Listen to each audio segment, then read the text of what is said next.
お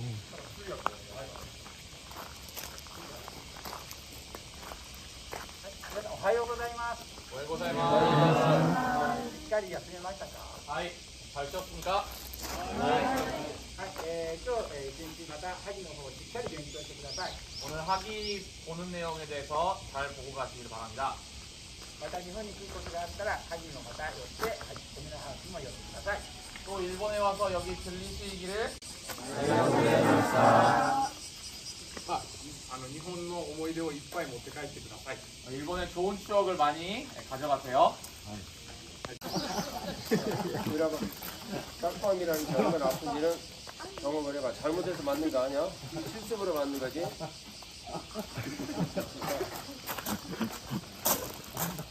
음식을 소중히 여기지 못하는 사람은 똑같이 지도자 사이트하고 다그 2, 3년, 3 후배에서 야, 이또 같이 놀자. 그래서 같이 놀고 그 다음에 야,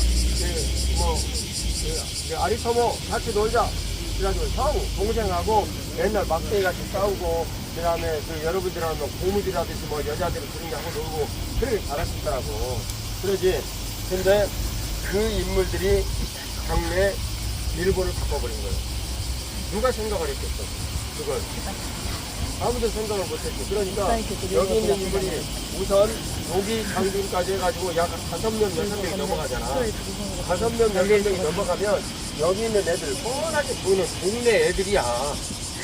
그 중에 만약 한 명이라면 뛰어난 천재라고 할 수가 있겠지만 여기에는 그런 사람들이 많아. 그러니까 동네 아이들이네, 동네 아이들. 알겠습니까? 누구하고 똑같아? 너희들하고 똑같아, 너희들하고. 그런데 그 동네 아이들에게 꿈을 불어넣어준 사람이 있었는데 부족한 민족주의자였어. 이름이 누구야? 요시다 스님이야. 그 사람이 자기가 가지고 있는 이 내용을 어제 학신 목사님 설명한 내용에 의하면 지행합이라는 행동의 이 일의 원칙, 행동하는 양심을 정말 했어. 김대중 선생 같이. 그러니까 이 사람이 결국은 지향하고 얘기를 했던 이 모든 내용들이 여기 나타났는데 아까 얘기 들었죠. 육군은 조시오, 해군은 사스마 이렇게 됐다고요. 사스마는 누구 조카라고 그랬어? 사이브 다카모리 조카가 해군 대장. 여기는 야마가타 아리토모. 이 사람이 육군의 모든 편지와 내용들을 다 결정을 했어요. 그런데 이 두 파벌이 실제로는 끝까지 계속 가는데 그 파벌의 뿌리를 내린 것이 육군과 해군이었어. 해군은 육군 앞에서 별로 힘을 쓰지를 못했어요. 그래가지고 육군을 잡고 계속 갔어. 그러다가 육군이 결국 육군을 잡은 2차 대전을 결국 패망하게 됐어. 패망하게 되니까 마지막 정리는 해군 대장한테 맡겼어요. 그래서 마지막은 해군이 이제 마무리를 하게 되는데 그 사람 마무리를 하고 자결해요. 수상한 다음에. 근데 왜 이런 일들을 여러분들에게 잠깐 말씀드리냐면 육군과 해군이 서로 알력 다툼을 하고 싸운단 말이에요. 싸우는데 이 일의 어떤 해결책이란 이런 내용은 합리적인 의견 도출에서 조율이 되어가지고 모든 것들이 돼야 되는데 합리적인 의견 도출에서 조율이 되어지기보다는 일본은 누군가가 한번 큰 소리를 딱 치면 그 공기를 잃고 거기에 천승을 해가지고 긴 줄에 줄 서는 습관이 있어. 그게 일본을 망하게 한 요인이야. 이것을 이제 학습 목사님이 또 시간을 가지고 실패의 본질에 대한 내용을 가지고 여러분들이 얘기를 하겠어요. 이 실패의 본질은 공기라는 내용하고 완전히 컴바인드 돼 있어.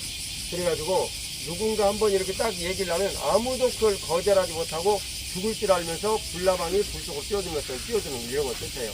그래서 우리가 모두 다 여기서 옥살라고 죽을 각오를 하고 싸우자. 2차 대전 말기에 그런 식의 얘기를 했어요.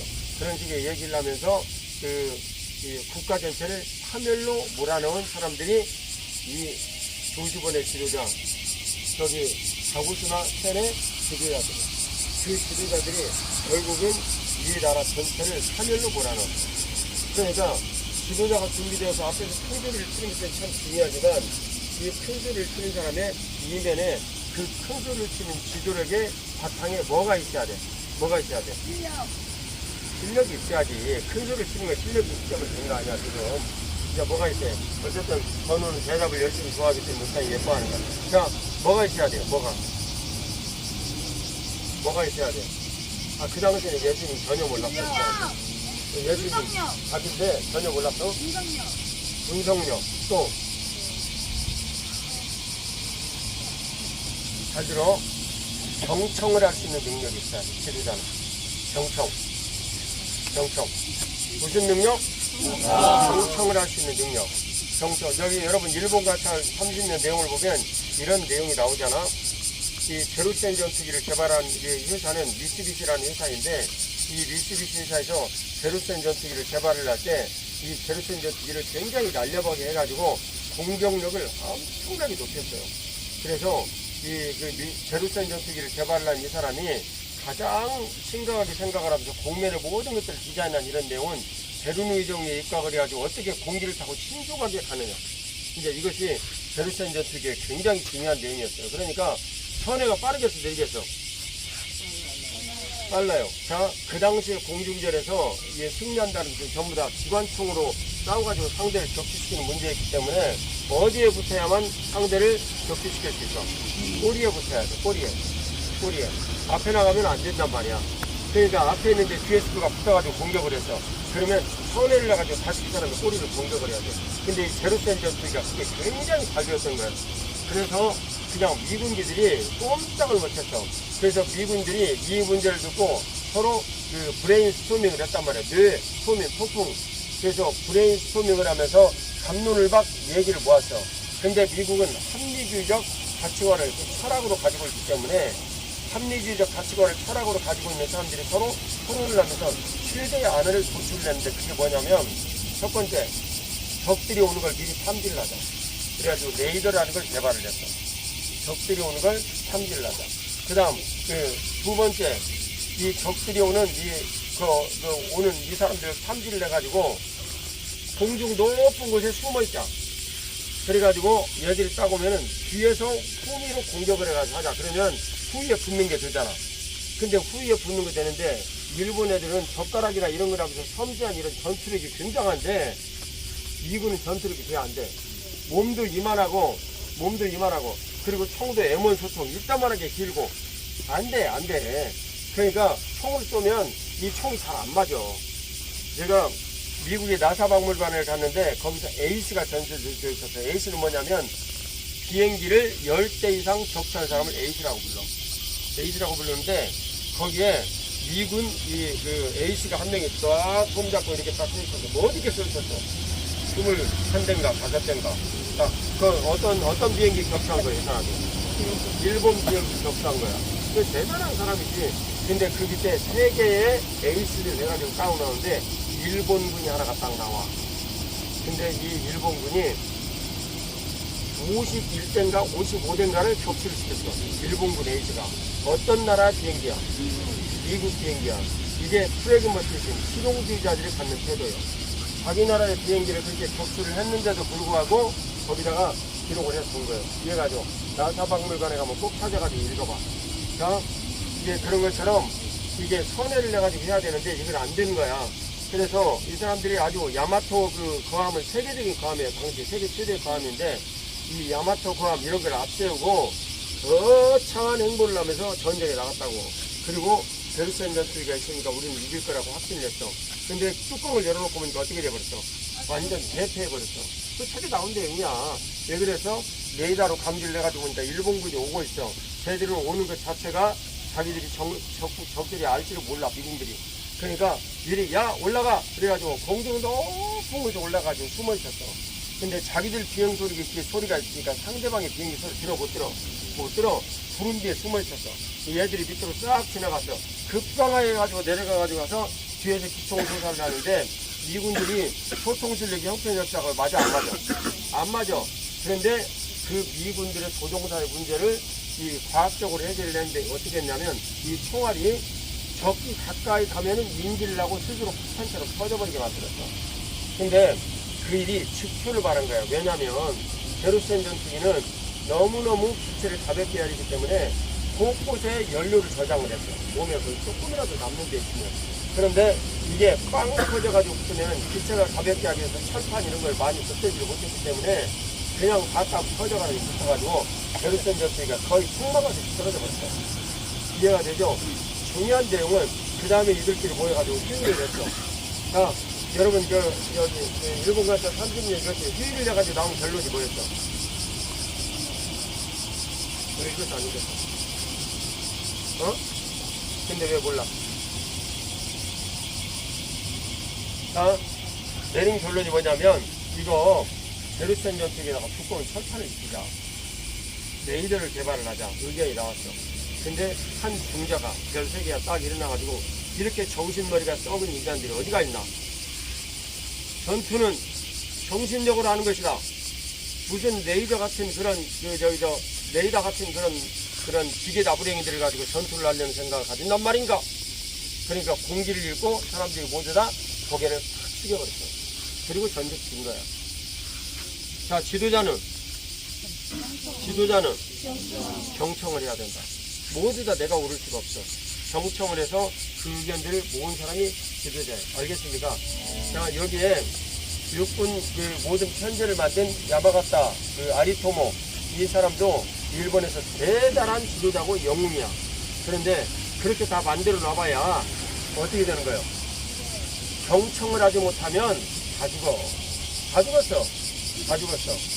자, 대표적인 사례로 일본군이 2차 대전 나갔을 때 적들에게 전쟁에가 죽었으면 억울하진 않아. 그런데 대부분의 사람들이 어떻게 죽었어? 병사가 조금 있고 그 다음에 대부분의 사람들은 70%는 뭘로 죽었어? 아사로 죽었어. 곡식이 없어가지고. 병참 라인이 공급이 안 되는 거예요. 그래서 죽은 거예요. 이해가 가죠? 그러니까 지도자는 경청을 해야 돼. 듣고 판단을 해야 돼. 만일 일본군의 그 지도자들이 거기 보면 인팔전쟁이라는 게 나오지. 정글을 뚫고 인도로 간다. 그게 정신력이 아무리 강화가 되어도 극복 못할 한계가 있는 법이요. 근데 그거 뚫고 들어가라 그래가지고 정글 속에서 죄 죽었어. 전부 다가.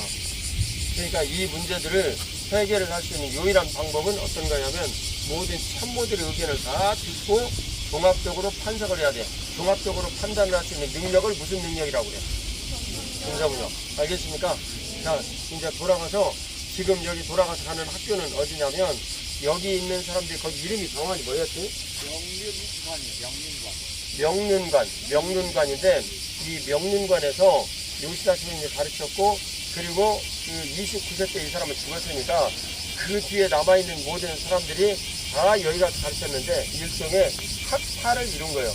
그래서 러일전쟁의 영웅인 노기장군도 여기 출신인데 이 사람은 원래 요시다 스님 밑에서 배우지를 못했대요. 근데 요시다 스님이 죽은 다음에 나도 여기 가서 학생이 되게 해주죠 라고 들어가서 이들하고 한파가 된 거예요. 그래서 그 파의 기류를 타고 요기장군의 길이 열린 거예요. 만일 이 사람들이 나하고 여기 같이 좀 하게 해주세요 이렇게 요기가 안 했어. 그러면 요기장군 거기까지 올라갔을까 못 올라갔을까? 내 생각엔 못 올라갔어. 알겠습니까? 이게 일본이라는 나라예요. 자, 뒤로 돌아가지고 다시 온 길에 우리나라 가겠습니다.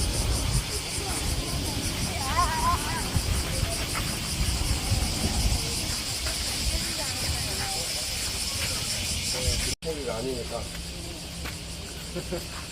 훌륭하네. 오늘 여기 그 요시다 쇼인이 운영을 했던 학교에 그 저희들이 왔어요. 여기를 보고 우리가 조금씩만 넘어갔을 역사관은 공사 중이고 그리고 학당은 있다가. 그럼 무슨 그쪽으로 이동하는 거죠? 그냥 걸어서. 네. 네, 자, 자연스럽게 따라서 오세요. 학당, 일본어는 누구라고 그러는데요. 여기에서 그 교육을 했어요. 그런데 그 학신 목사님 얘기를 들어봤더니 일본 내부에서 요시다 쇼인의 역할이 기간이 워낙 짧은데 무슨 얼마나 큰 영향을 미쳤겠느냐 그런 의견이 있고 아니다 큰 영향을 미쳤다라고 얘기하는 그런 굉장히 기류가 있어요. 그러나 요시다 쇼인이 현실적으로 영향을 미친 일은 분명히 틀림없습니다. 왜냐하면 그 사람의 사고를 이어받아가지고 그 국가를 이끈 사람들이 너무나 많았기 때문에 우리가 그동안 얘기를 했던 대로 노기 장군도 간접 영향이 있었고 러일 전쟁의 그 장수였죠. 그 다음에 가장 대표적인 내용이 겐지, 그 다음에 기도 다카요시, 신사쿠, 그 다음에 이토 히로부미 이런 인물들이에요. 그러니까 이 걸출한 인물들이 그냥 그분의 영향을 받았다라는 것은 어떻게 할 수 없는 그런 내용인데 우리로서는 요시다 시인을 좀 특별히 기억을 해야 될 것이 이 정한론의 대표적인 인물 가운데 하나입니다. 이분이 정한론이란 그 조선을 정벌을 해가지고 우리나라 땅을 삼아야 된다라는 거예요. 그 근거는 어디에 있겠습니까? 일본 사기에 보면 일본 사기에 조선을 점령했다라는 아주 그 허무맹랑한 내용이 있어요. 그러니까 원래 저 땅은 누구 땅이었다? 누구 땅이었다? 우리 땅이었다. 이런 식으로 얘기를 하는 거예요. 그런 내용인데 오늘 그 요시다 시인과 같은 사람들은 그 장래 일본에 나올 수 있을까요? 없을까요? 왜 없어요? 변화를 싫어하기 때문에 누군가가 한 명이 없어요. 그러니까 따라가지고 얘기를 했어요. 이제 그 오염된 물이 자기 생각과 의견을 가질 수 있어요. 분명히 있습니다. 발상하여. 국무총리실에 있는 한 분을 만나서 얘기한 적이 있는데 국무총리실에서는 50년대에 일본이 한국을 침략할 것이다 이렇게 본다고 그러더라고요. 그러니까 이 일은 매우 분명하게 반복되어 질 수 있습니다. 자, 그러면 요시다 시인을 여기 찾아온 목적을 목사님이 얘기를 좀 하겠습니다. 첫 번째, 지도자를 세우는 사람이 있었다. 지도자는 그냥 만들어지지 않는다. 지도자는 반드시 세우는 사람이 있어야 세워진다. 이게 아주 동서양 고금의 법칙입니다. 다시요, 그 지도자는 어떤 그 사람이 만들어진다고요? 세우는 사람이 있어야 만들어진다. 그 다음에 그 지도자를 세우는 사람을 실제로는 왜 따르냐면 그 사람에게는 철학이 있어서 그 사람을 따르게 됩니다. 철학이 있어서. 그러면 그 요시다 시인의 철학의 그 뿌리는 어제 그 신 목사님이 얘기를 했던 대로 양명학의 그 기초한 이런 인들로 쇼잔이라는 사람이 있었습니다. 들리는 내용으로는 거의 천재라고 얘기를 해요. 거의 천재라고 얘기를 하는데 이 쇼자를 따라서 어제 저기 방송사님이 얘기한 내용이라면 요시다 시인이 쇼자를 찾아갔는데 그냥 어제 한번 구경이나 한번 해볼까 하다가 배우려는 사람이 다소가 그 모양인가 그래가지고 집에 못 입고 왔다고 방송사님 강의한 내용 여러분 기억하시죠? 네, 그 사람이 이제 요시다 그 시인이 그래서 그런 영향을 분명히 받았는데 왜 그런 그 스승들 밑에 사람이 보이냐면 그 스승들이 가지고 있는 무엇이 돋보였기 때문에 네? 철학이 그 사람의 철학이 그래서 예를 들면 목회도 이거 별로 많지는 않는 얘기인데 목회 철학 그런 말이 자, 그렇죠?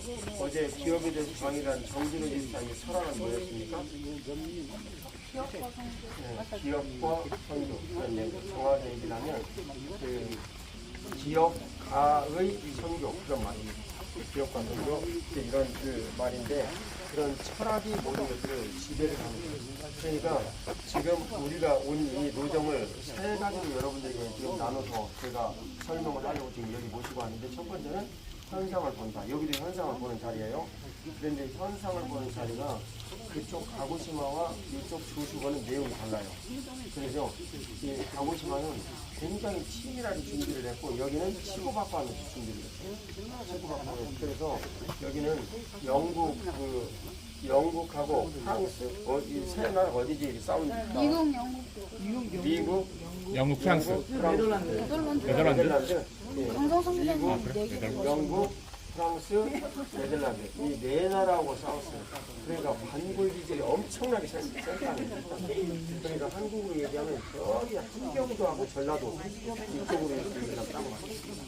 함경도도 반골 기질 하면 전라도 이상이에요.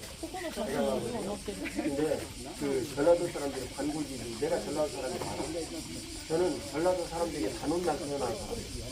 중국에서는 단오날 태어난 남자를 다 죽이라고 왜 그러세요? 단오가 단골 기질을 가진 남자들이 태어나는 날이다라고 여겼기 때문에 보시잖아. 그래서 그런 단골 기질이 굉장히 큰 땅이 바로 이 땅인데 여기에 있는 사람들은 막 증거로 같은 거예요. 들이받는 거. 얘는 요즘 좀 변해가지고 얘는 여기 조시관 출신인데 가고시마관 출신으로 조금씩 바뀌어가고 있는 거예요. 얘 싫어? 아니요. 사실이야. 많이 바뀌었어요. 태도 보니까 많이 바뀌었더라고. 원래 기분 나쁘면 눈물을 쫄쫄 흘리기 시작해. 그 다음부터 아니 엄마요 하고 말해. 이제 그런데 그게 없어졌어. 그러니까 이것만 해도 굉장히 발전을 한 겁니다. 자, 지도자는 분명히 만들어져야 하는데 그 지도자가 만들어지는 건 누구가 있어야 된다고요? 그 지도자의 표준이 반드시 사상의 뿌리가 있습니다. 그 이 사상의 뿌리는 지도자가 누군가를 지도를 하려면 그 사람이 가지고 있는 뭐가 있어야 된다고요? 철학이 있어야 된다. 이걸 사상이라고 합니다. 이즘 사상이라고 합니다. 근데 그의 병도되어 가지고 빠진 사람들이 그 사람의 사상을 이어가지고 발전을 시키는 거예요. 요시다 쇼인의 사상의 뿌리는 여러분들이 들었죠? 양명하게 이제 거두인 쇼잔의 문화에 들어가지고 이분이 배웠다가 이제 쇼잔의 영향을 받고 페리 제독의 배를 타려다가 거기서 쫓겨나요. 그래가지고 실제 에도 막도에 가가지고 내가 이랬다 해가지고 자수를 합니다.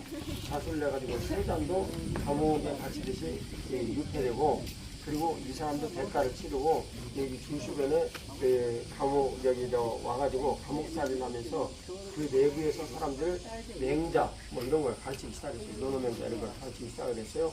그러면서 아마 뿌리가 형성이 된 것 같아요. 나와가지고 여기에서 공식으로 가르치는 시간은 3년인데 이 3년의 가르치는 내용이 굉장히 오늘에게 센세이셔널하게 중요한 내용. 왜 그러냐면 이분이 제가 여러분들 한 사람 한 사람 데리고 얘기를 하듯 내용이 똑같았던 거예요. 한 사람 한 사람 데리고 그냥 통을 하는 거예요. 무슨 뭐 엄청난 교재가 있어가지고 그런 것도 아니고 교재가 있긴 있어요. 근데 그 교재를 학생들로부터 추천을 받아가지고 교재를 가지고 했다고 그러더라고. 이 내용은 무엇을 뜻하냐면 하나를 보면 열을 할 수가 있는데 그래서 엄청나게 자신감이 있어요. 어떤 교재든지 가지고 와라. 내가 이걸 가지고 같이 있으니까 이해가 가죠. 뭐가 있어야 돼요? 지도자는 실력이 있어요. 실력이. 그래서 그 실력 있는 이 사람이 지행하길 그 내용 얘기를 쫓아가지고 양명하게 내용 들었던 걸 기억나죠? 이와 기 내용 기억나요? 이 내용에서 사실은 그 합의돼야 된다라는 이런 내용을 가지고 가르쳤어요. 그리고 본인이 실제로 내가 생각을 했으면 그걸 행동하지 않으면 그건 의미가 없다라고 얘기했어요. 그래서 내가 행동을 한 이런 내용들을 실천하기 위해서 에도막도에 가가지고 조언을 하고 얘기를 했다가 그냥 어떻게 됐어요? 죽었어요. 참수당이라고. 이해가죠? 네. 그런 내용으로 이분이 유명해졌어요. 제 개인적인 생각인데 요시다 쇼인이 그런 행동을 하는 행동파로서의 영향을 이렇게 발휘하지 않았다면 오늘날 이렇게 지대한 영향을 미치지 못했어요. 예를 들면 29세에 안 죽고 99세에 죽었어. 그리고 계속 이제 영향을 갔어. 그러면 오늘날만큼 영향을 미칠 것이다. 너 영향을 미치지 못하는 거야. 그 사람이 죽음으로 자신의 모든 가르침을 누구에게 남겼어요? 제자들에게 남겼어요. 누구 얘기하고 비슷하네. 어떤 분 얘기하고? 네, 예수님의 얘기하고 똑같은 얘기. 예수님은 죽음으로 그 가르침을 남겼어요. 이해가 되죠? 근데 이 요시다 쇼인이 29살, 예수님보다도 4살 먼저 죽으면서 그 가치를 남겼어요. 지행합의라는 가치를. 그리고 제자들이 그걸 그대로 이어받아가지고 여러 곳에서 활동을 했죠. 이곳이 그 제자들을 가르쳤던 그 곳이에요. 저기 있는 저 양반이 그 요시다 쇼인의 상이고, 저 위에 써져 있는 것은 신도의 그 일종의 부적 같은 뭐 그런 겁니다. 자, 이쪽 앞으로 가겠습니다.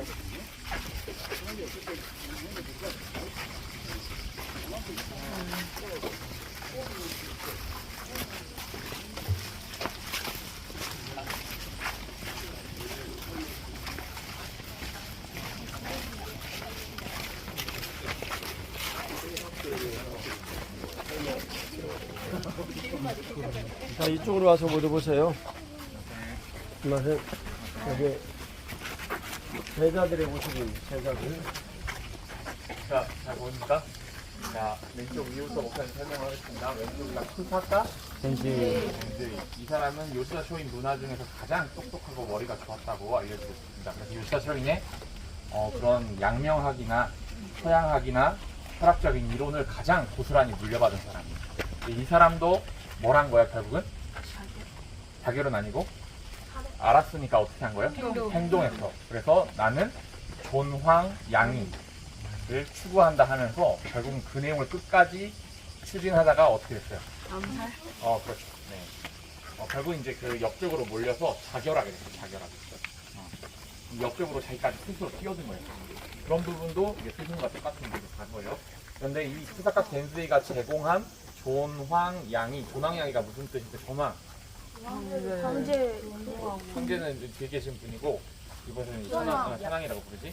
자, 그리고 양이는 뭐야? 양이 오랑캐를 배척하다. 그 두 가지 사상이 초슈번의 핵심이 돼서 이제 메이지 유신의 일꾼들이 모이는 가장 중요한, 목사님 말씀하실 때 뭐가 됐다고? 중심? 사람들이 모이는 곳에는 뭐가 있어야 된다고? 지도자가 있고, 지도자는 뭘 가져야 된다고? 과?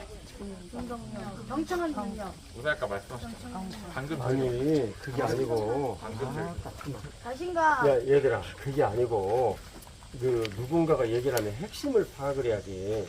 오늘 여기서 얘기하는 요시다 쇼인이 가지고 있는 이 일들에 대한 사람들이 왜 도대체 요시다 쇼인 밑으로 몰려드는 거 배울 이걸 가지고 인생을 모두 걸었느냐. 뭐가 있기 때문에 이 사람에게는 뭐가 있었어? 자기 자신만의 철학이 있었단 말이에요. 철학이. 알겠습니까? 그걸 사상이라고 불러요. 그 철학이 끝까지 남아서 나중에 메이지 유신 됐을 때 장군을 몰아내고 누가 그 자리에 차지하게 된 거야? 그 가장 밑바탕을 제공한 게 요시다 쇼인과 요시다 쇼인의 가르침을 받은 쿠사카 겐스이야, 얘들아. 그래서 저 사람 사진 저기 1번으로, 그냥 보기에는 1번으로 올라와 있는 거야. 그렇지, 수제자라고 말할 수도 있는 사람이 일찍 죽었지만. 자, 다음에 다카스기 신사키입니다. 이 뒷째 사람은. 이 사람은 이제 굉장히 자유로운 영혼이었다고 알려져요. 그래서 이제 무사도의 그런 기본적인 뜻을 굉장히 싫어하고, 그리고 무사나 번외 그런 고질적인 틀을 깨는 거를 굉장히 즐거워하고 추구했던 사람입니다. 이 사람이 이 세운 업적 중에 가장 중요한 거 목사님 전에 모임 때 말했지? 기억나는 사람. 다카스기 신사키. 조슈번의 중추에 있었는데 고양이 그거예요. 그거는 이제 쿠사카 겐스이고. 징병제. 맞아. 징병제. 초슈번의 군사력을 구축을 해서 어떻게? 기병대? 평민들을 모았어. 그 전까지는 일본에서는 누가 싸우는 사람이 있습니까? 사무라이가 칼을 들고 전쟁에 뛰어들었는데, 아 됐다. 총 들면은 사무라이나 평민이나 똑같다. 훈련시키면 할 수 있다. 일반인들을 모으자 해서 일반인들을 모은 거야. 그래서 초슈번이 군대를 구축하는 데 가장 큰 기여를 한 사람입니다. 다카스기 신사쿠. 자, 그 다음에 그 옆에 있는 사람이 요시다 쇼인, 저 가운데 있는 사람이. 자, 그 요시다 쇼인의 오른쪽에 있는 사람이 마에하라 이세이라는 사람입니다. 저 사람도 행동파였어, 행동파여가지고 저 사람도 이제 메이지 유신을 이루고, 곧 바로 이제 메이지 유신이 일어나니까 어떤 일이 생겼어요? 사무라이들이 어떻게 됐습니까? 반발이 일어났지. 이제 그 칼을 버리게 되었으니까 무사의 시대가 끝난 거잖아. 그러니까 이 초슈번 하기에서도 똑같은 현상이 일어나.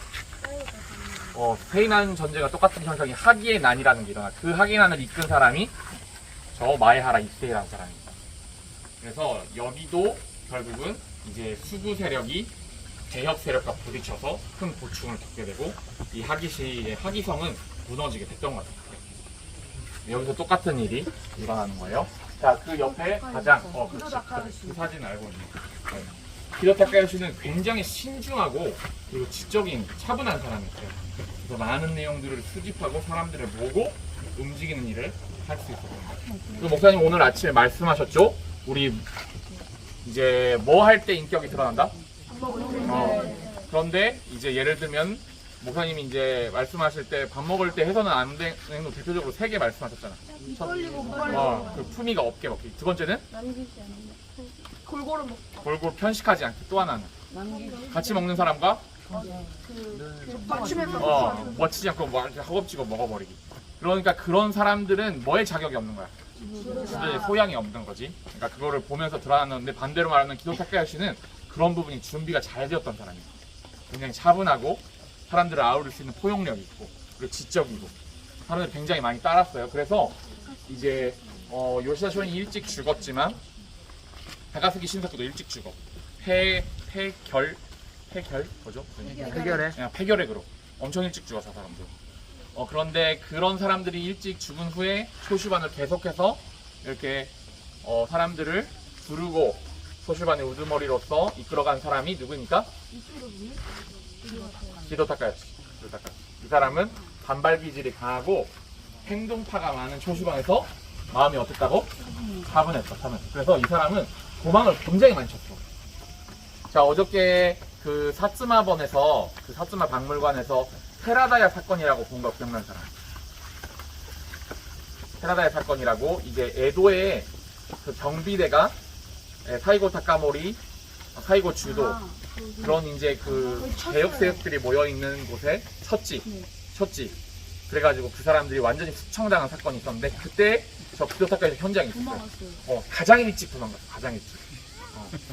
상황을 판단할 수 있는 그런 차분함이 있는 거야. 거기서 칼 뽑고 맞서 싸워서 어떻게 분석력이 뛰어났어. 애널리티컬 띵킹을 한 거예요. 이 사람을 뭘 해야 되는 사람이야?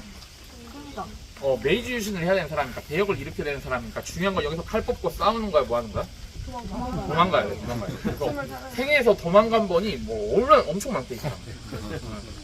별명이 36개 뭐 어쩌고저쩌고 이런 사람이 있는데, 그만큼 이제 뭔가 이 행동파만 있는 초시본에서 침착한 냉정한 사고가 되는 사람이었지. 나중에 이제 메이지 정부로 건너가서 큰 공여를 합니다. 자, 밑에 있는 사람이 히로부미는 바로 밑에 있네. 바로 밑에. 이토 히로부미는 이제 곁에 갔을 때 목사님께서 따로 설명을 해주실 겁니다. 자, 그 이토 히로부미 왼쪽에 있는 사람이 아까 본 야마가타 아리토모라는 사람이에요. 자, 그리고 여기서도 이제 쟁쟁한 사람들이 많이 있네. 여기서 수상한 사람들도 있고, 그런데 이제 여러분들이 배운 사람들은 여기 정도가 되겠습니다. 네, 감사합니다. 사상적으로 미친 사람이 누구냐면 후쿠자와 유키치예요.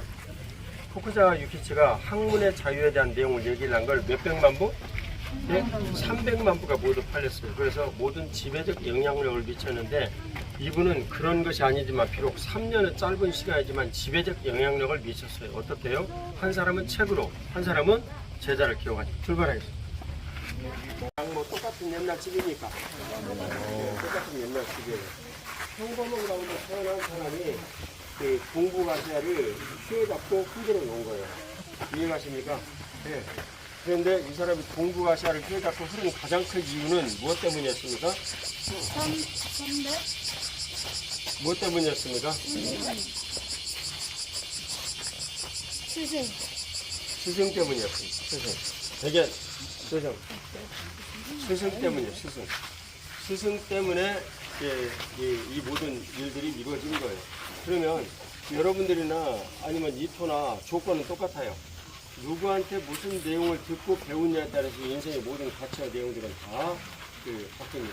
알겠습니까? 네. 여기 있는 이토 히로부미가 태어나서 요시다 쇼인 문화에서 공부를 하고, 그 다음에 이와쿠라 그 사절단에 이제 대표로 가가지고 갔는데, 학신 목사님한테 그걸 물어봤더니 영어를 잘했기 때문에 뽑혔다라고 얘기를 해요.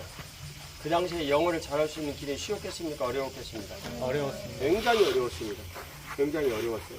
굉장히 어려웠는데, 그거 아마 제 생각에는 정말 그 피눈물 흘리고 배웠을 거예요. 할 수 있는 모든 내용들 다 배워가지고. 웰컴 투 동막골의 내용을 보면 거기에 그 서당 선생이 나오죠. 그러니까 How are you? 그러니까 그 사람 지금 뭐 어디가 부러져갖고 다쳤는데 무슨 How are you냐고 막 미국이 신경질 나죠. 그러니까 이상하네. How are you? 그러면 그 I'm fine, thank you 이 말이 나와야 되는데 그런 말이 나오죠. 이제 언어에 관한 유희의 이 내용인데, 영어 하나를 준비를 해가지고 이 사람이 출세가도록 달리게 된 거였어요. 영어 하나를 잘해가지고 총리가 된 것도 영어 때문에. 예, 총리가 된 것도 영어 때문에. 이 사실도 제가 처음 알았는데, 자 이제 그랬어요. 근데 미국에 가가지고 딱 이제 미국하고 관련된 일들을 하면서 이 사람들이 원하는 것은 미국하고 맨 처음에 통상조약을 맺었을 때 굉장히 불리하게 맺었거든요. 그러니까 이걸 좀 정상으로 돌리자라고 얘기를 해서 갔는데, 이 미국인들 입장에서 보니까 이거 허접한 사람들이 왔는데 왕이 어떤 뭐 얘기를 한 자격 이런 거 하나도 안 가지고 왔어. 그러니까 그거 내놔라. 그러니까 없어요. 얘기를 하면 델리게이트거든. 대리인으로서 모든 자격이 있어야 되는데 없어. 그러니까 오부코 도시미치하고 이토가 돌아왔다가 그 엄청나게 먼 길을 돌아왔다가 다시 갑니다. 이와쿠라 사절단이 그때 총 아까 몇 명이라고 그랬죠? 107명. 네, 107명이나 되는 사람들이 거기서 왔다 갔다 하면 놀고 있고, 이 사람들이 다시 왔다가 다시 간 거예요. 그러니까 엄청난 일들이 생긴 거죠. 그렇죠. 자, 이제 정말 중요한 내용 여러분들과 나누고 싶은 것은, 이토 히로부미는 여러분들 옆에 보는 동료 중에 한 명이었다. 그런데 동료 중에 한 명인 이 사람이 학은 모사 출신이었는데 가문도 뛰어난 것도 아닌데 이어쿠라라는 그 이분의 얘기를 들었더니 이분은 아주 뭐 성골 중에 성골이었대요. 엄청난 가문이었대요. 근데 못 뽑혔어. 이유는 이토보다 뭘 못했어? 영어를 못했어. 소통이 안 되면 아무 소용이 없는 거예요. 소통이 안 되면. 그래서 준비를 한 자만이 이제 쓰게 된다. 근데 중요한 내용, 목사님이 여기서 여러분들이 생각으로 데리고 온 가장 큰 이유가 뭐 때문에 데려갔냐면 이토 히로부미는 옆 동네에 사는 그냥 친구였을 뿐이요. 다 모두가 다 이해가죠. 근데 이 친구였던 분이 이 지역에 많은 사람들이 일본의 운명을 바꾸는 일들을 했다고. 누구 때문에? 스승 때문에. 알겠습니다. 예, 우리는 누구나 할 것 없이 영원하신 스승 예수 그리스도를 모신 사람이에요. 그러니까 이분은 우리 안에 살아계셔서 늘 뭐 성경을 통해 가르치시고 예수님에 대해서 교회에서 얼마나 가르쳐 맨날 가르치고 저는 매일매일 주일마다 설교를 하고 그런데 그런 일들을 모두 다 듣고 배우고 깨닫고 알면서 그 길을 가는 건데 요시다 쇼인이 얘기한 아까 그 학신 목사님이 설교한 내용에서 그 겐세이와 또 누구냐 신사쿠 이 두 사람이 큰 영향을 미쳤는데 겐세이가 미친 가장 큰 영향은 존황양이 이 내용이 일본의 전체 사고를 바꾼 거예요. 존황양이는 실제로 그 내용을 살펴보면 이게 서구적 사고방식과는 너무나 틀린 거예요. 서구적 사고방식은 입헌 민주제가 아니고 공화 그 제도를 모두 들이대요. 민주주의, 민주공화국이라는 제도를 들여야 맞는 건데 국민이 모두 다 투표권이 다 있고 그런데 여기는 존황양이라는 내용을 얘기를 해요. 왜 그래요? 기존의 질서를 철저히 존중해가면서 계획을 추구하려는 방식을 추구했기 때문에 일본에 성공했어요. 메이지 신의 가장 큰 성공 요인이 존황양이에요. 누가 주장했다고요? 겐세이가. 알았죠? 이 사람은 굉장히 뛰어난 천재인데 그걸 파악을 했다는 거예요. 그걸 파악을. 그 다음에 신사쿠는 뭘 했다고 그랬어요? 혁신적 사고를 가지고 그 시대에 필요한 개혁을 했는데 그게 무슨 죄요? 징병죄. 그러니까 여러분들이 생각을 하는 이런 모든 일들과 실제 시대의 변혁을 읽어가는 내용은 너무나 다른 거예요. 다시 얘기를 해요. 여기 있는 그 수많은 사람들은 그냥 옆 동네에서 맨날 제기차기하고 놀던 친구였어. 그런데 이 지우가 민재를 엄청 무시하고 맨날 만나면 주먹으로 패고 때리고 그래가지고 무시를 했는데 얘가 이 다음에 대한민국의 통일을 이뤄내는 총리가 됐어요. 이런 일이 생길 수 있는 거예요. 그때 지우는 두들겨 팼지만 어떻게 이름을 놨냐면 대한민국의 통일을 이룬 그 대통령이 있었는데 이 대통령 이름은 여인재였다. 그런데 여인재라는 이 사람을 누가 때렸는데 김지우라는 애가 맨날 때렸다. 이래가지고 거기에 여인재 때문에 이 김지우라는 이름이 따라가지고 하나 남는 거예요. 네. 예를 들면 그런 일들이 지금 여기서 일어난 거예요. 이해가죠? 다시 얘기를 해요. 그 유명한 이 사람들 평균 동상 있잖아요. 이토 히로부미 동상 있는데 이 유명한 사람들은 옆 동네 코울릭의 친구였다. 그런데 국가를 살리는 일들을 하게 되었다. 알겠습니까? 우리는 누구든지 위대한 스승 예수 그리스도를 만나고 있는 사람들인데 그분을 따르는 사람은 어느 누구든지 민족을 바꿀 수 있는 역량을 가졌다라고 주님 말씀하신 거예요. 예수 그리스도를 따라갑시다. 할렐루야. 알겠습니까? 이토 히로부미가 가졌던 이 사상의 모든 얘기는 실제로 그 요시다 쇼인은 정한론을 주장을 해서 그 한국 조선 땅을 우리의 속국으로 만들어야 한다. 우리와 같은 이런 땅으로 만들어야 된다.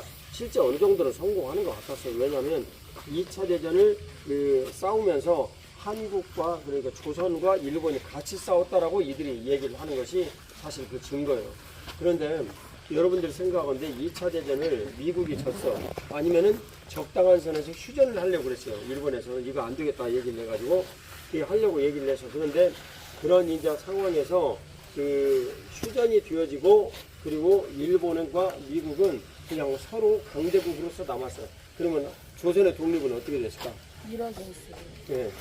적어도 미뤄지거나 물 건너갔어요. 물 건너갔을 가능성이 굉장히 큽니다. 그 당시에 여러 가지 이런 일들을 보면 물 건너간 일이 될 수밖에 없는 상황들이 많았어요. 그런데 하나님 은혜로 우리가 독립할 수 있는 계기를 갖게 되었습니다. 이런 역사는 우리가 또다시 그런 일이 반복되어질 수 있다는 걸 뜻해요. 누가 준비되지 못하면? 지도자가 준비되지 못하면. 자, 이토 히로부미가 주장한 이 내용에서 우리들이 시세를 잘 얘기해야 될 내용을 내가 여러분들에게 두 차례 얘기를 하는데 이토 히로부미는 그 조선을 속국으로 만들려고 생각을 했어요.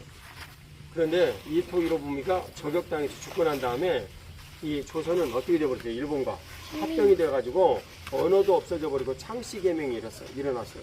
제가 여러분들이 늘 얘기하죠. 야스하라 축구가 누구 이름입니까? 사모님 아버지. 네, 사모님 아버지 이름. 야스하라 축구. 이름 권중구가 야스하라 축구로 바뀌어버린 거예요. 이런 처절한 운명의 날이 다시 안 온다는 보장이 없어요.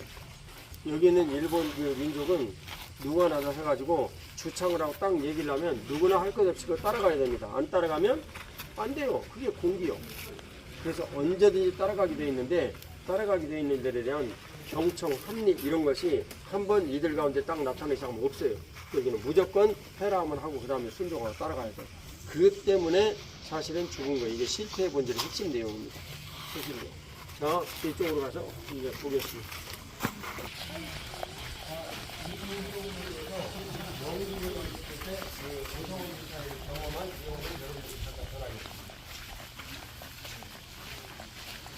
네, 이토 히로부미가 여기 생긴 거 한번 보시면 잘생겼다고 생각하시나요?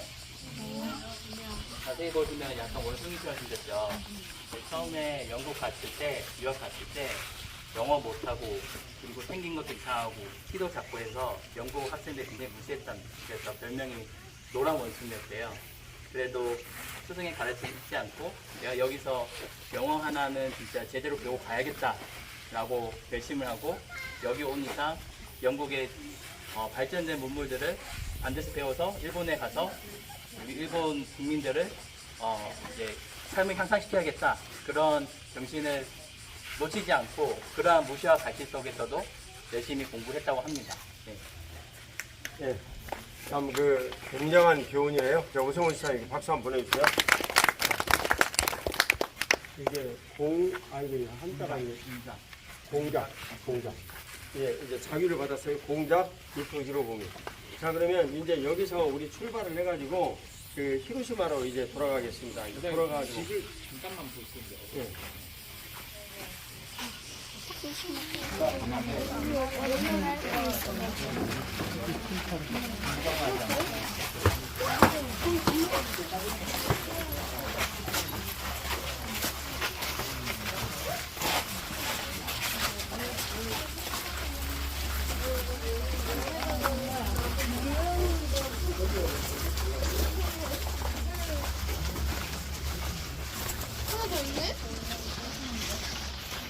일본 건축을 피우면 뭐라고 그랬어요?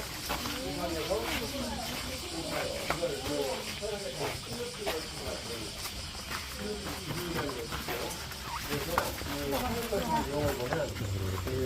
프랑스의 유명한 건축가가 한 명 있어요. 르포르비제라는 사람인데 이 사람이 건축을 할 때 마르세유의 아파트를 지으면서 아파트를 한 개 층을 위로 높이면서 지상을 모두 통하게 만들어놨어요. 바람이 통하고 거기 조그마한 이런 그 식물들도 있고, 그래서 그것을 그 빛나는 도시 이렇게 이름을 지었어요. 한 가지 그 사고를 혁신적으로 가진 사람이 이끌어낸 대표적인 내용이에요. 여기에도 혁신가가 자라났어요.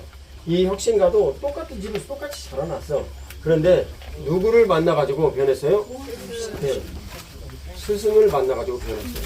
스승을 만나. 알았죠? 자, 이게 그냥 평범한 집이에요. 평범한 집. 모두 이렇게 서져있고. 이제 일본 집은 여러분들 옛날에 한국 집이랑 똑같은데 모두 다 서져가지고 개인적인 비밀이 있어요, 없어요? 여기 보세요. 개인적인 비밀이 있게 생긴 집입니다. 있어요, 없어요? 없어요. 다 터놓고 지내야 돼요. 이걸 공동체가 훈련받은 상황이다라고 말합니다. 이해가 되죠? 네. 이게 공동체가 훈련받은 상황이에요. 한국에서는 나이가 들면 사랑방 이렇게 모두 다 안방 이런 식으로 나눠집니다. 그 다음에 행랑채라고 그래서 오가는 사람들을 위해서 나그네를 대접하기 위한 행랑채가 있습니다. 한국인들의 나름 노블리스 오블리주예요. 그래서 그 마을에서 부자라고 생각이 되어지는 사람은 다 행랑채가 있어요. 그 행랑채가 있어가지고 그 사람들을 밥을 해주는 밥 하는 곳도 거기 있었어. 근데 그런 일들을 노블리스 오블리주를 시행을 하지 않냐면 한국에서는 부자의 가치로, 그러니까 저놈 못된 부자야. 저거 그냥 그것보다 무슨 부자라고 그러지? 벼락부자 돼가지고 졸부라고 불렀어요. 이해가죠? 근데 진짜 부자는 한국에서 굉장히 존경받았습니다. 가장 대표적인 예가 경주 최부자예요. 자, 이제 가도록 하겠습니다. 잊지 마세요. 일본의 풍토 건축. 이 기후에 어울리는 건축이 다담이에요. 자,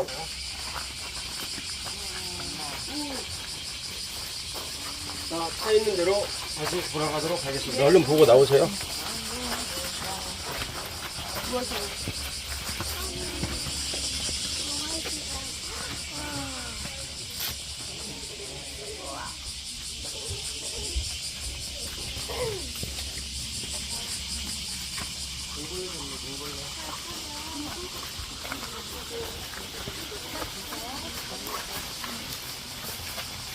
폭발이 돼버렸어요. 그래서 여기가 한 중심이고요. 당시 35만 명의 히로시마 시민이었어요. 근데 거기서 이 빛을 쬐 사람들이 약 16만 반 이상이 피폭을 받은 거죠. 방사선에 노출돼 버렸던 거예요. 그 안에 이제 수많은 사람이 약 한 15만 가깝게 18만 그 후에 죽은 사람까지 하면 그 정도 된다고 얘기하고 있어요. 정확한 통계는 안 나오지만. 그래서 그 모든 것들을 기념해서 국제 기구가 이것을 다 도와서 이 원폭 이 기념관을 만드는 거예요. 전 세계 기금으로 모아져서 이것이 만들어졌고, 그런데 여기는 가장 상징적인 그 돌아가신 분들의 영혼을 위로한다고 이렇게 조형물로 만들어졌습니다. 그래서 저 뒤에 보시면 돔이 보이죠? 당시 피폭받은 그대로의 모습. 그래서 저기 상징적으로 있고요. 그 상징과 함께 이렇게 공원이 조성됐습니다. 자, 이쪽으로 와서 기념사진을 하나 찍겠습니다. 사진만 얼른 뒤돌아도 히로시마의 가장 중심이에요. 지금도 가장 중심이고 가장 중심에 원폭이 떨어져 있던 거죠. 그래서 직경 4km, 반경 2km 그 원으로 모든 곳에는 흔적도 하나도 없이 다 사라져버려요. 다 타고 불사라졌고, 그 중에서 그래도 옛날 80년 전인데 그때 이제 이런 벽돌로 지어진 빌딩, 여기는 이제 상공회의소 같은 그런 공공기관이었어요. 그런데 이제 잔해가 남았던 거죠. 그래서 상징적으로 이 건물은 보호해야 되겠다. 그래서 이렇게 보존이 되었고, 또 원폭의 상징이 된 원폭 돔이라는 이름이 붙여져 있습니다.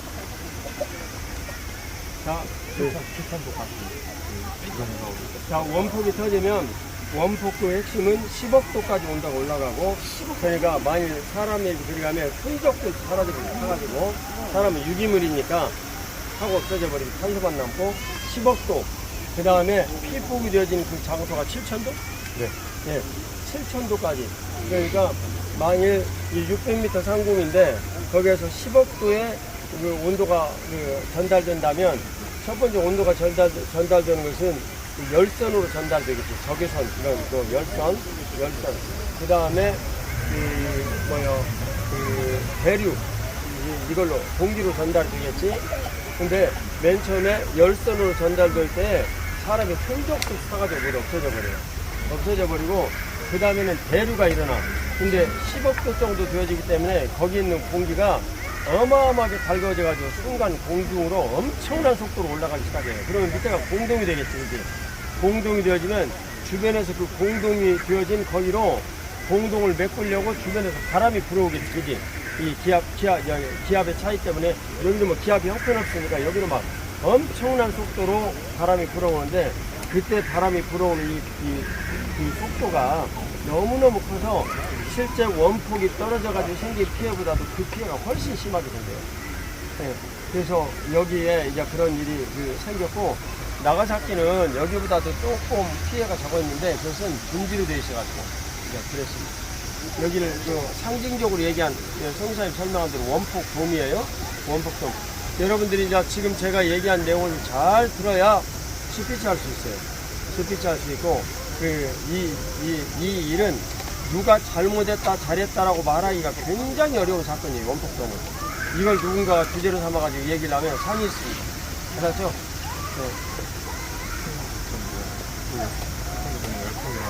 분명하게 나와 있네. 표면 온도가 6,000도. 그러니까 어디 그 원폭 떨어진 여기 아래 어디 누가 앉아있다 그러면 6천도를 이렇게 맞는 거예요. 6천도. 태양이 태양 속으로 들어가는 것과 같은 그런 이제 현상이 생기겠죠. 그 다음에 이제 43초 후에 9,000m에서 떨어져가지고 600m 상공에 폭발했는데 폭탄 중심 온도는 2,500도, 25,000도, 0.2초 후에 불공의 직경이 310m가 되었고 표면 온도는 6,000도, 그 다음에 3,000도 전후에 열풍이 일어나가지고 최대 속도 초속 440m. 그러니까 똑같하면 바람이 저기 400m 전에 있는 바람이 여기 와 있는 거예요. 그러니까 어지간한 차량이나 집들은 다 그 자리에서 날아가 버려요. 이해가 가시죠? 네, 그런 정도 좀 사실입니다. 자, 여기에서, 근데 여기에는 한국, 우리 교포들도 많이 살았어요. 일하러도 많이 오고, 그랬다가 이런 이제 전쟁이 일어나고 원폭이 떨어졌죠. 그래서 당시 한국인이 2만 명 이상, 이 슈퍼구에서, 뒷자리에서, 숨지는 그런 아픈 사고가 이 원폭에, 우리에게 직접적인 피해가 그렇게 있어요. 그래서 우리 한국인에 대한 그런 위령탑도 이 안에 들어있고 그런 아픔이 있는 역사입니다. 그래서 이 원폭이 하나 떨어지면 그냥 뭐 지금은 이 도시가 하나 세워져 버렸죠. 근데 지금은 이 원폭에 막 300개 막 1000배 되는 그런 가공할 만한 막 그 파워를 가지고 원폭이 제조되고 있는 거예요. 그러니까 이 싸움이라는 것이 뭐 전쟁 힘들어 될 수 있는 것이 아니에요. 그러니까 대칭이 안 돼. 그래서 비대칭이라고 하는 거예요. 그거 하나를 잡으면 그냥 이 마디에 피조물을 잡는 거죠. 그래서 핵이라는 문제라는 것이 그래서 등장하는 거예요. 여기 한번 돌아서 우리 한국의 위령기도 한번 잠깐 들려보고 거기 군대에서 나누겠습니다. 그런데 공중으로 딱 올라가면서 거기에서 비가 내렸어. 무슨 비가 내렸지? 원폭 낙진비가 내렸지. 근데 그 낙진에 새까만 비가 내렸어. 사람들이 비가 온다고 너무나 더우니까 좋아가지고 그 원폭 낙진 비를 가지고 목욕을 했어. 어떻게 될 것일까? 정말 불행한 일이 생겼겠죠.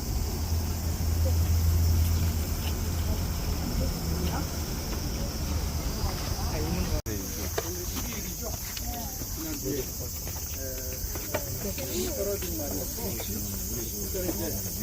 매년 평화 기념식을 해요. 세계 뭐, 지도자들이나 이런 분들이 와서, 아까 우리 상징적으로 처음에 사진 찍었던 곳에서, 이제 여기는 우리 한국인이 2만여 명, 그때 돌아가셨어요. 그래서 이제 그분들을, 위로하는 그런 이제 이 비를 세워갖고 기념하는 거예요.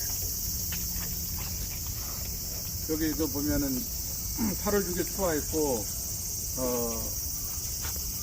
20만 시상지에서의 일할에 달하는 한국인 약 2만여 명이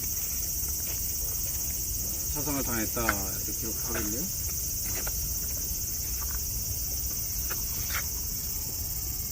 그러니까 여기에 와가지고 여러분들이 느끼는 생각과 가치, 그건 무엇입니까? 모든 것들은 다 항상 자신이 가지고 있는 아이덴티티, 정체성이 있단 말이에요. CI나 BI가 나타내듯이 정체성이 있는데 이 정체성이란 무엇을 우리들에게 주냐면 우리가 이것을 바라보고 뭔가 느끼고 깨닫도록 이 정체성의 일들을 행하는 거예요. 그래서 여기 있는 제일 한국인 청년 상공인 연합회 및 유지 일동이 이 조형물을 만들었는데 이 조형물을 만든 일이 극히 한국적 이 내용을 쫓아가지고 만들었어요. 저 위에 뭐 용 그림을 그리는 것은 굉장히 고학한 그런 이제 문양에 속해요. 그러니까 이것을 아주 굉장한 큰 비용이라든가 이런 걸 들여가지고 만들지는 못했다. 그런 걸 상징적으로 얘기를 하죠. 분석할 수 있는 능력이 있어야 돼요. 근데 그럼에도 불구하고 우리가 이런 조형물을 세우고 기념을 하는 이유는 뭐냐면 선조들이 이런 일을 과거에 여기서 당했다. 그리고 훗날 다른 사람들이 찾아와서 이것을 보고 생각하고 깨닫기를 바란다. 그런 정체성의 이미지가 우리들에게 있는 거예요.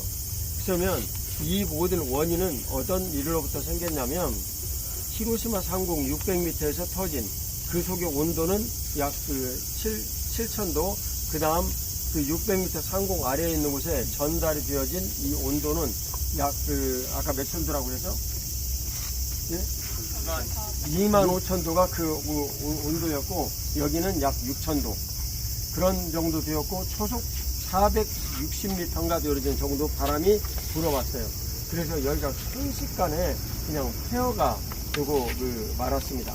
그런데 이 일의 근본적인 내용의 차이는 무엇이냐면, 이게 미국이 가공할 만한 무기를 만들어내서 이런 일을 했다라는 이런 내용이 되어질 수도 있죠. 제가 언젠가는 여러분들에게 보여줄 영화가 하나가 있는데, 근래 개봉된 오펜하이머라는 영화예요. 오펜하이머라는 영화인데, 이 오펜하이머는 맨하탄 프로젝트라는 프로젝트로 명명된 원자폭탄 개발에 책임자였어요. 아마 그분이 스탠퍼드 교수 아니었나? 그거 없어요. 하여튼 이 오펜하이머 이 교수가, 박사가 사람들을 모아가지고 그 원자폭탄을 만들면서 느끼는 갈등과 고민, 이런 내용들이 그 영화 속에 그려져 있어요. 그런데 그 원자폭탄이 이렇게 가공할 만한 이 폭탄이 되어질 줄은 본인들도 아마 생각을 못했을 거예요. 근데 이 폭탄의 이름은 참 희한하게도 리틀보이라고 이름을 지었어요. 리틀보이. 그래서 그것을 원폭을 투하한 이 조종사는 즉시 원폭을 투하하고 공중으로 수직으로 날아올랐어요. 왜냐하면 자기도 피폭되니까. 그래서 떨어지고 난 다음에 40몇 초 동안 엄청난 속도로 공중으로 올라가고 히로시마 상공 600m에서 그 원폭이 터졌습니다. 정말 엄청난 위력으로 터졌죠. 자, 여러분들이 여기서 무슨 생각을 해야 되냐면, 이 전쟁에 우리가 원폭이라는 것이 위험하다는 내용만 볼 것이냐, 그것은 할 일 없는 짓이라는 거죠. 그것도 우리에게는 필요하지만 그것이 우리에게 필요한 것이 아니에요. 여러분들이 대답을 하십시오. 우리가 한국인들 20만 중에 2만 명이나 되는 어마어마한 사람이 여기서 죽었는데, 이 2만 명이 죽어버린 그 분명한 이유와 내용이 있을 거 아니에요. 왜 죽었는지. 여러분들은 이런 모든 상황들을 두고 백문시평 얘기를 하듯이 분석을 할 수가 있어야 돼요. 2만 명의 사람들이 여기 온 건, 여기 기록에 의하면 징용공으로 끌려왔어요. 그 다음에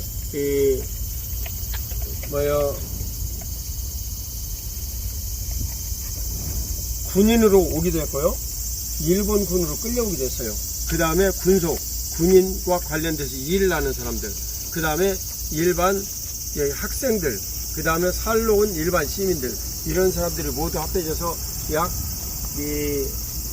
20만이 히로시마에 살고 있었는데, 왜 히로시마에 이 폭탄이 떨어졌냐면, 히로시마에 전쟁 물자를 생산을 하고 전쟁 지휘를 하는 본부가 있고 하는 이런 시설들이 히로시마에 밀집되어 있었어요. 여러 가지 내용으로 히로시마가 딱 그런 적합한 도시였어. 그래서 이 히로시마가 2차 표적이 된 겁니다. 이해가 되시죠? 그러니까 군인과 관련된 내용으로 히로시마가 1차 폭격 대상이 이제 된 거예요. 자, 그 다음에 미국은 어떤 착각을 했냐면, 메가더 원수가 생각을 하기를 일본인이 유황도나 이런 데서 막 적극적으로 저항을 하면서 우리가 죽을 때까지 모두 항거하겠다라는 얘기를 듣고, 실제 메가더는 약 200만 명의 군인을 영국이라든가 이런 데서 모두 동원을 해가지고 상륙시켜서 본토를 함락을 해야 되겠다라고 결정을 했어요. 그러면 또 얼마나 많은 사람이 희생이 되겠어요? 200만 군인 중에 3분의 1만 죽어도 37에 21, 그러면 70만이 죽잖아요. 그러잖아요. 얼른 계산 이해가 가요? 그런데 이 문제를 두고 예를 들면 메가더나 아이젠하워나 트루먼이나 이런 정책 책임자들은 고민을 해야 되는 거예요. 어떻게 할 것인가. 그래서 그들이 최종 내린 것은, 어차피 죽을 수 있는 이 인원 원자폭탄을 떨어뜨려가지고 이들을 깨우치게 하고 전쟁을 빨리 끝내는 게 희생을 막는 길길이다 라고 판단을 한 거예요. 이게 지도자의 판단이에요. 근데 얼마나 무서운 판단입니까? 근데 이 판단의 결과로 우리나라의 조국 통일이 되지를 못했어요. 왜 그렇게 됐냐면, 메가더 원수는 트루만하고 사이가 좀 별로 안 좋았습니다. 그 당시에 트루만 대통령하고, 이 메가더 원수는 트루만이 좀 실력은 허접한 이런 대통령이다 이렇게 생각을 하고, 트루만은 내가 대통령인데 제가 말을 안 들어 이런 내용이고, 그래서 둘이 서로 별로 관계가 안 좋았어요. 안 좋았는데 이 메가더는 만주를 원폭으로 공격을 해야 된다라고 주장을 하는 사람이었고, 그러면 트루만은 3차 대전이 일어난다라고 생각을 했는데, 트루만 자신이 일본의 이런 일들을 다시 재현하는 일들을 원하지 않았어요. 만약 그렇게 하게 되면 또다시 몇십만의 사람이 죽기 때문에 누가 그걸 원하는 사람이 있겠습니까? 그러지 않습니까? 그래서 그것이 굉장히 판단이 힘들고 어려운 지도자의 결정이에요. 그 일로 결국은 우리나라의 통일은 이루어지지 못하고 중공군이 끊임없이 밀고 내려와가지고 결국은 지금과 같은 휴전선이 만들어지고 말았어요. 한국은 지금도 전쟁 상태입니다. 그런데 잠시 시스파이어, 우리가 휴전을 하자. 그래가지고 이 시스가 멈추다, 파이어, 불, 이거 폭탄 떨어뜨리는 거예요. 그 시스파이어 하자. 그래가지고 휴전 상태에 있는 거예요. 근데 얼마 전에 바보 같은 문재인이 이 휴전을 이제는 끝내자. 이거 끝내자라고 이야기를 한 거예요. 그러면 끝내자라고 얘기를 하게 되면 바로 그 다음 명분은 뭡니까? 여러분들 문재인의 정책을 여러분들 잘 알아야 돼요. 그 다음 문제는 어떻게 됩니까? 예? 뭐라고 그랬어요, 동아? 예, 미군 철수 주장한다면 전쟁 끝났는데 왜 연합군 이 군대가 여기 있냐? 나가라. 그런 명분을 얘기를 하는 거예요. 이해가죠? 예. 그래서 저는 문재인을 우리나라 사람으로 생각할 수 있는 사람이라고 생각 안 하는 거예요. 이 사람은 명백한 좌파인데 간첩인지 아닌지는 여러분들이 생각하시고 나는 거기까지는 모르겠습니다. 그런데 그 문제를 두고 일파만파 지어지는 문제로 쭉 오는 거예요. 경기도 파주시 쪽으로 넘어오는 길에 무슨 벽이 있냐면 탱크가 넘어오는 이것을 딱 막는 그런 이 구조물들이 콘크리트로 어마어마하게 세워져 있었어요. 이거요 상당 부분 문재인이 없애버렸어요. 이게 무슨 짓이냐고 이게. 그런데 그걸 하나를 이렇게 딱 해놓으면 그것을 해치고 오는데 걸리는 시간이 예를 들면 10분, 20분 이런 정도 걸립니다. 그러면 그 사이에 군대가 여기서 재정비를 할 수 있는 시간이 되는 거예요. 전쟁이 막 치열할 때 5분, 10분은 전쟁의 승패를 좌우합니다. 그래서 그거 뒤에 없애버렸어요. 그 다음에 GP에 있는 이거 스스로 알아가지고 폭발해서 다 없애버렸어요. 그러니까 나는 이 사람이 우리나라의 대통령인지 아니면 김정일의 수하인지 내가 모르겠다라고 그렇게 생각하고 있어요. 근데 이런 문제들에 대해서 여러분들은 극히 신중하게 생각을 해야 되고, 지도자는 분별력이 있어야 되는데 이 분별력에 대한 이 문제들을 모두 다 호도를 시키는 거예요. 자, 이제 봐봐요. 지금 굉장히 국가 여러 가지 재정이 어려워요. 그럼 현재 정부는 어찌하든지 후손에게 빚을 남겨주면 안 된다라고 생각을 해요. 그래서 재정을 아끼고 그래. 그런데 이 민주당에서는 오히려 여당이 해야 하고 자기들이 반대할 일들을 자기들이 하고 있어. 빚내가지고 추경내서 만들어서 나눠줘라 이렇게 얘기를 하고 있는 거예요. 그러면 우리는 모두 나눠가지고 여기 있는 김명훈 지사님과 모든 분들은 나눠가지고 그 돈을 다 써요. 그리고 그 짐은 누가 져야 됩니까, 여러분? 아니, 여러분들이 대답해요. 누가 져야 돼요? 아니, 누구냐고 구체적으로. 네, 여러분들이 바로 너희들이 그 짐을 다지는 거예요.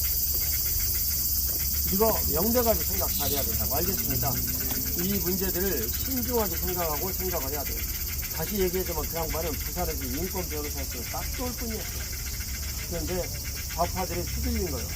누구든지 알고 있는 지식인들은 다 압니다. 그 사람은 대통령이 아니었다. 꼭 똑같았다. 다 뒤에서 조종하는 이런 일들을 앞에서 조종을 당했다. 이렇게 이야기를 하죠. 훗날 역사가들이 그런 모든 것들을 증명을 할 거예요. 저는 그런데 99% 확신합니다. 근데 이 문제에 대해서 여러분들이 신중하게 생각을 잘 하셔야 되고, 진짜 이 문제는 여러분이 알다시피 일본에서 메이지 시위 성공한 가장 큰 이유는 무엇이었습니까? 첫 번째, 지도자가 세워졌다. 두 번째 뭐라고 그랬어요? 학문의 자유라는 내용 얘기를 하면서 연화에 대한 이 내용이 모두 필요하다라고 백성들에게 어느 정도 공감을 일으키는 작업을 했어요. 지식인들에게. 이해가 되어지죠? 네. 근데 이 두 가지가 조선에서는 상당 부분 다 실패한 거예요. 그래서 그런 일을 가져왔습니다. 우리도 복잡하게 생각할 것이 없어요. 여러분들이 깨어가지고 여러분들의 영향력을 가지고 누군가 가서 얘기를 하면 돼요. 저처럼 이해가 되죠? 네, 그렇게 하면은 되는 것이에요. 그래서 오늘 우리가 보았던 하기시에서의 그 내용을 보면 거기에 그 육군 대장, 그 다음에 벤스킬 또 신사쿠, 또 기도 타카요시, 그 다음에 아리토모, 또 이토 히로부미, 이런 모든 사람들은 그 동네에서 뭐 하는 거예요, 전부 다. 조그마한 이런 축구 하나 만들어 놓고, 여기 5명이 하는 축구 뭐라고 하는데, 누구다? 풋살 경기할 수 있는 친구들이 전부 다. 그러니까 아주 대단한 사람들이 아니라 여러분들처럼 평범하게 보이는 이런 사람들 중에 성실하고 열심히 있는 그런 사람들이었다, 그 말이에요. 이해가 되죠? 네. 이토 히로부미가 천재였습니까? 천재가 아니었습니까? 천재 아니었어요. 오성원 집사님 얘기했잖아요. 영국에 유학 갔었을 때 노란 원숭이가 왔다고 놀림받았다고. 그러니까 그때 목숨 걸고 영어를 공부해가지고 영어를 돌파했는데 그 영어를 잘한다는 이유 하나만으로 결국 학신 목사님이 일본에서 배운 여러 가지 이런 내용들을 가지고 얘기하신 바로는 수상까지 올라갔다는 말이에요. 그러니까 준비를 해야 해요. 준비를 하고 기회가 올 때를 기다려야 합니다. 알겠습니까? 자, 이 모든 일들을 여러분들 꼭지로 생각을 할 때 원자 폭탄이라는 이 내용은 우연히 생긴 것이 아니라 시대적으로 그런 수밖에 없는 상황 가운데서 생겨지는 일이다. 알겠습니까? 네, 이런 일들로 지도자는 외로운 결정을 해야 한다. 그래서 이 원폭이 소수만 상공에 떨어진 이런 일들은 수많은 사람들을 아다간 이 문제였지만 이 일에 대해서는 누구도 옳다 그르다라고 쉽게 말할 수가 없다. 근데 이 일이 만약 그렇게 안 됐다면 이분들은 어떻게 생각을 했냐면 적어도 아까 얘기를 한 대로 70만 정도의 군대가 여기서 죽는단 말이에요. 그러니까 그 죽는 군대를 대신해서 이 원폭을 떨어뜨린 거예요. 그리고 8월 15일 날 항복을 한 거예요. 이해가죠? 그러면 여러분들 생각을 해보세요. 자, 마지막에 2차 대전 마지막에 청년 장교들 중심으로 쿠데타가 일어났습니다. 일본 그 대본령에서 쿠데타가 일어났는데 이 쿠데타가 실패를 했어요. 어떻게 실패를 했냐면 알고 있는 사람들이 이 일을 모두 잠재우기 위해서 다양한 방법으로 얘기를 해가 쿠데타가 실패를 했어요. 쿠데타가 실패를 했는데 일본인들은 어떻게 인식을 하냐면 우리에게 평화를 준 사람은 누구다? 한번 맞춰보세요. 학생들 중에 상이 있습니다. 선에 우리에게 평화를 준 것은 뭘까? 원자폭탄. 오케이, 좋아요. 미국 또 군인. 예? 군인 또 미군 천황이 우리에게 평화를 줬다라고 생각을 했어요. 그러니까 일본인의 천황 중심의 사고가 얼마나 강한지 알겠죠? 왜 그렇게 했겠어요? 천황이 모든 것들을 좌우한다고 자기들이 믿는 거예요. 왜냐하면 세상의 중심이 천황이니까. 천황이 시스파이어 전쟁에 끝내라 라고 명시해가지고 전쟁이 끝났다 이렇게 보는 거예요. 이게요 웃기는 얘기입니까? 짬뽕입니까? 그러죠? 웃기는 짬뽕입니다. 근데 이게 일본이에요. 잊지 마십시오. 근데 이 문제에 대해서 우리가 뭐라고 얘기를 할 것이 아니라 일본은 원래 그렇다라는 사실을 알아야 돼요. 그리고 포함되고 미국 입장에서 보면 세계 모든 문제들을 헤게모니를 짓고 움직여야 되는 미국 입장에서 보면 다시 얘기하십시오. 한국은 언제든지 어떻게 해도 되는 언제든지 버릴 수 있는 카드입니다. 근데 일본은 절대 못 버릴 카드입니다. 미국이 가장 원하는 것은 미국이 상대지 아니하고 중국이라는 나라를 견제할 수 있는 손안되고 자기 이익을 구할 수 있는 길이에요. 그런데 한국이 일본하고 관계를 적절하게 잘 유지하면서 지내면 미국 입장에서 보면 한국은 버릴 수 없는 카드가 되는 거예요. 그런데 한국하고 미국하고 일본하고 팍 터지게 싸워가지고 오히려 미국의 세계 전략에 장애가 되어진다면 여러분이 대답하십시오. 한국 선택하겠습니까? 일본 선택하겠습니까? 일본 선택합니다. 두 번 하면 일본은 말도 잘 들어. 한국은 정말 말 안 들어. 네, 한국은 한국으로 얘기하면 전라도와 함정도 사람들이요. 근데 일본은 서울, 경기 사람들 말 잘 들어. 잘 들어. 알겠죠? 네. 그래서 결국은 우리가 정말 지혜롭게 이 나라가 살기 위해서는 어떤 선택을 해야 되냐면 일본을 너무나 좋아할 필요는 없지만 일본과의 관계를 적절하게 유지하는 것이 거의 필수적인 관계입니다. 이해가 되죠? 네. 그래서 윤석열 대통령이 일본을 찾아간 거예요. 그때부터 이 사람 도박을 한 사람이고 검사인데 일교를 잘 알 리가 없는데 어떤 일교 불행이 있다. 박진이 그랬는지 박진희 일교 장관이 그랬는지 누가 그랬는지는 몰라. 하지만 그런 불행이 있다라고 저는 생각을 하는 거예요. 그리고 그 다음에 바로 미국으로 갈 것이다. 아닌 게 아니라 미국으로 갔어요. 근데 미국 입장에서는 일본하고 딱 손을 잡고 든든하게 이렇게 해주니까 얼마나 고마워. 자기 피 안 흘려도 되는 거야. 중국과 관련을 해가지고. 그러니까 미국에 딱 가니까 막 융숭하고 극진한 대접을 했습니다. 이해가십니까? 이해가 되어지는 이 면이 있으면 여러분들이 스피치를 할 때 인용을 하세요. 자, 문재인 대통령 중국에 국빈 방문했습니다. 국빈 방문했는데 누가 뭐 높은 사람 만나지도 잘 않았어요. 그리고 가서 혼자 밥 먹었어요. 근데 외국에 가가지고 혼자 밥 먹는다는 있을 수가 없는 수치입니다. 그리고 자기 수행원이 두들겨 맞았어. 그래도 찍소리 한마디 못하고 왔어. 내가 확신하건데 윤석열 대통령이 많이 갔는데 수행원 거기 했다. 그러면은 직접 항의를 하거나 아니면 돌아와 버리거나 둘 중에 하나예요. 지금까지 병원의 내용을 보면은 이렇게 국격을 훼손시키는 일들을 한 거예요. 그래서 중국을 마치 왕으로 섬기고 한국을 삽살개 정도로 여기는 이런 일들을 하고 그 내용이 뭐냐면 중국은 대국이고 우리는 조국이지 않소 이렇게 말을 한 거예요. 국가는 국가와 대등한 관계에 있어야 대통령은 나라를 대변하는 사람들인데 이 대통령이 그렇게 했다면 얼빠진 대통령이 그런 문제가 생긴 거예요. 그런데 여기 윤석열 대통령 세게 나갔어요. 그랬더니 중국 서열 3위가 이 대통령 취임식에 왔어요. 이해가 되십니까? 일교란 이런 것입니다. 알겠죠? 자, 그러면 저기 그 서자리에 가가지고 모두 앉아서 스피치를 시작하도록 하겠습니다.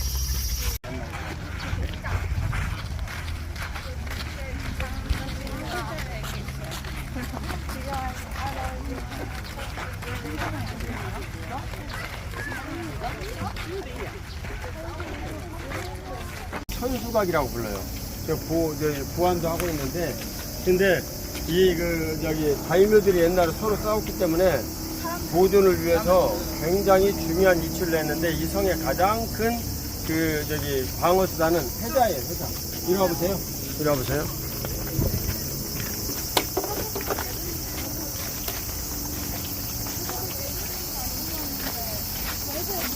자, 여기 이게 해자예요. 오사카 성에 갈 때도 오사카 성에도 굉장히 큰 해자가 있거든요. 근데 그 오사카 성의 마지막 전투에 대한 걸 무슨 설명을 다 해줄 텐데 이 해자가 결정적 방어 역할을 했어요. 그래서 넘어오려고 하면 화살로 다 쏘고 넘어올 수가 없었어요. 이게 넘어올 수 있는 방법은 이걸 흙으로 메꾸는 건데 흙으로 메꾸고 오면 가만히 놔두나 저 위에서 활 쏘지 전부 다. 그래가지고 해자가 잘 구축되어 계시면은 아주 그냥 난공불락이었어요. 그런데 일본에는 왜 이게 해자가 가능했냐면 우선 물이 많아. 아까 누가 물 얘기했지 물. 일본은 물이 많아. 그래서 이 해자를 구축하는 것이 참 용이했어요. 그런데 이 일이 잘 안 되는 우리나라에서는 산성을 주로 높은 이 산성을 사용을 했습니다. 그래서 이 가파른 언덕에 남한산성 이런 게 대표적인 그런 이제 사례예요. 근데 일본은 해자를 잘 썼다. 자, 저기 이제 건물 보세요. 자, 건물 보면 이 건물의 양식이 일본에서는 항상 이렇게 권위와 위험을 상징하는 이런 용도로 건물을 지은 측면이 있습니다. 그래서 다이묘들은 이런 건물을 만들기를 원했어요. 이 대부분의 이름은 가서 보면 신기해요. 여기도 천수각인데 다른 데도 천수각이야. 그래서 그 이름을 모두 다 천수각으로. 근데 그 선교사님 천수각의 의미가 어떤 내용이에요? 천천자예요? 하늘에서 지킨다 이건. 하늘에서 하늘천. 보호할 숫자, 지킬 숫자. 네. 천수각 그런 의미가 하늘에서 지킨다 그런 내용이에요. 자, 여기 일본의 건축 양식은 늘 여러분들에게 설명을 드렸듯이 무엇을 어떻게 딱히 설명을 하는 것이 중요한 것이 아니라 이것을 어떻게 하는 거라고요? 내가 그대로 어떻게 하는 거라고요? 예, 느끼는 거라고요. 느끼고 보는 거예요. 그게 가장 중요한 요인입니다. 놀랍게도 문양도 각자 이렇게 다 다르고요. 그리고 처마의 내용들도 다 다르고 기와도 다르고 다 달라요. 일본의 양식이에요. 이 일본의 양식에 이 두드러진 양식은 권위를 나타내는 상징적 요인들을 갖고 있다. 자, 그러면 이제 지금 여기서부터 왜 제가 여러분들에게 히로시마 성을 보여줬는지를 잠깐 말씀드릴게요. 여러분들이 가면 오사카 성을 이제 보게 될 거예요. 근데 오사카 성은 웅대해요. 그 오사카 성을 보고 여러분들이 오해하면 안 돼. 이 히로시마 성도 일본에서 상당히 큰 성에 속해요. 큰 성에 속하는데 제가 저기 규슈의 그 한쪽 구석에 있는 히라도 성에를 간 적이 있어요. 히라도 성은 조그만해요. 아주 조그만해. 근데 이 광도 성도 작은 성이 아니에요. 오사카 성은 굉장히 큰 성이에요. 왜냐하면 일본에서 최고의 집권자였던 토요토미 히데요시가 지어놓고 산 성이기 때문에 그래요. 난공불락의 성이었다고 얘기들을 해요. 그래서 비교하는 의미를 갖고 봐야 하기 때문에 여기에 여러분들을 모셔봤어요. 다 이해가죠? 네. 자, 그러면 지금부터 어떻게 하냐면 식당이 여기는 별로 없고요. 우리가 왔던 원통돔 있는데 뒤에가 지금 식당가예요. 근데 2만원 숫자가 한꺼번에 들어갈 수 있는 식당가는 없어요. 그래서 지금 여기 다빈 집사님 여기 전화 좀 해보세요. 이분들이 어디가 계신가. 자, 여기서 모두 결정하고 가겠어요.